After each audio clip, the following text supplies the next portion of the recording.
Climate crisis is to me a mental stress, trauma, and nightmare. It's a lot of fear and anxiety, and there's anger there as well. Young people, and myself included, feel betrayed by world leaders. Climate change, I always say, changes everything. It changes the way we think about the present, changes the way I think about the future.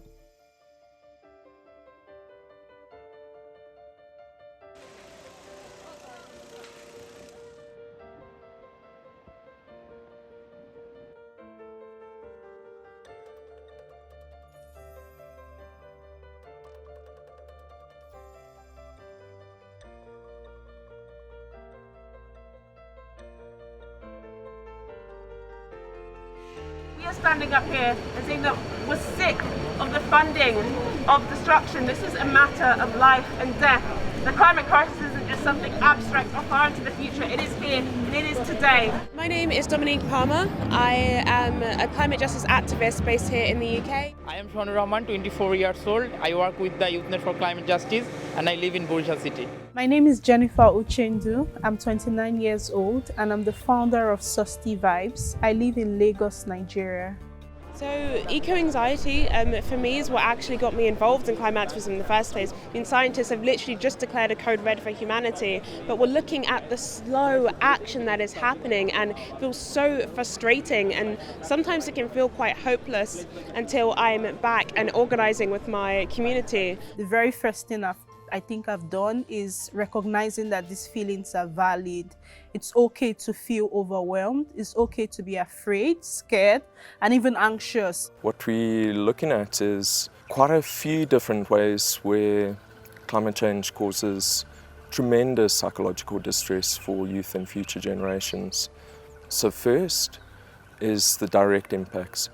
So things like natural disasters, whether it be floods, heat waves, droughts, the second being witnessing someone else suffering that causes significant psychological distress. The third is the anticipation of something happening.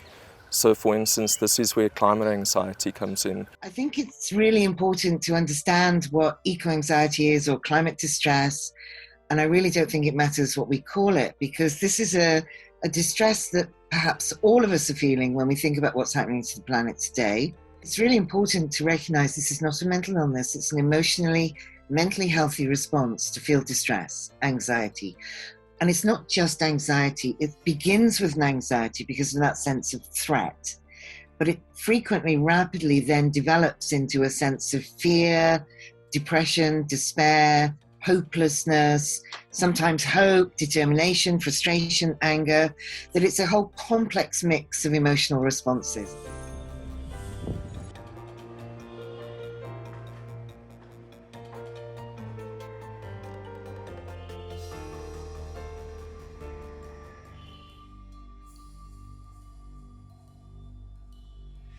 I was witnessed with the super cyclone Cedar when I was a 12 years old boy, and that was a nightmare. So I was traumatized, and then I link up to that figure and fact that we have no fault for this devastation. That time I was traumatized and vulnerable, and currently I am the voice of the many young people who are facing this devastation. And also same thing for our future generation. So they will not survive in a underwater country and with polluted air also. So how they can survive in a dead planet?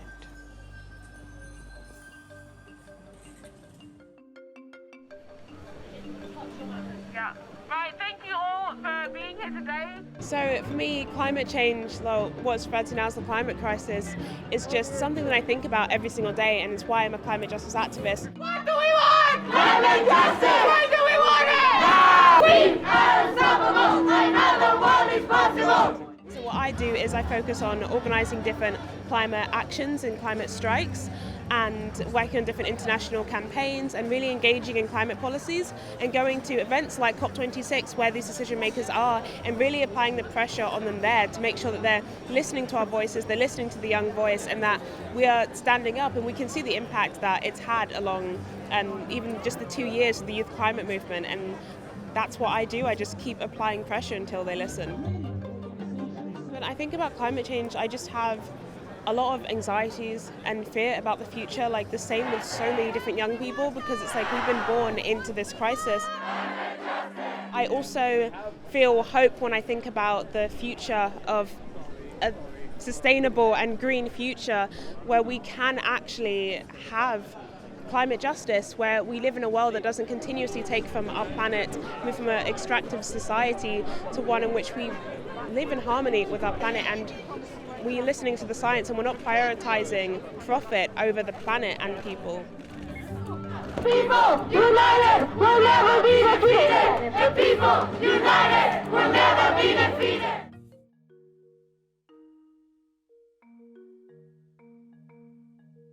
Through Susty Vibes, I've been able to create this community of passionate young Nigerians who are not just being stuck in that fear and overwhelm.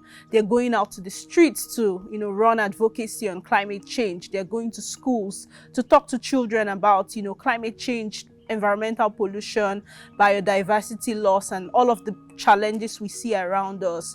We're sort of trying to, take hope to action, planting trees, writing a lot of grant applications, saying we want to do our bit. We don't just want to complain. We also want to go out and do our bit.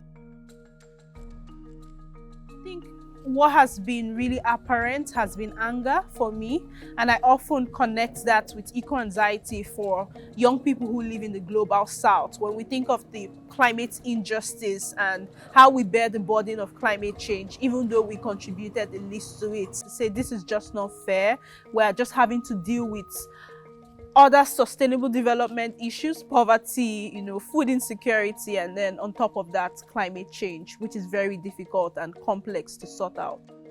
The previous COP25, really sort of brought out this eco-anxiety I felt, because I just really saw a lot of deprioritization of climate issues from leaders.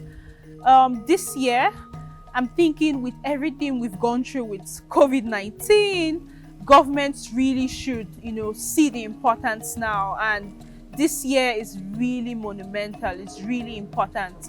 If we don't sort of make those urgent, bold moves, I feel like we would miss it. So there's that ambition and high hopes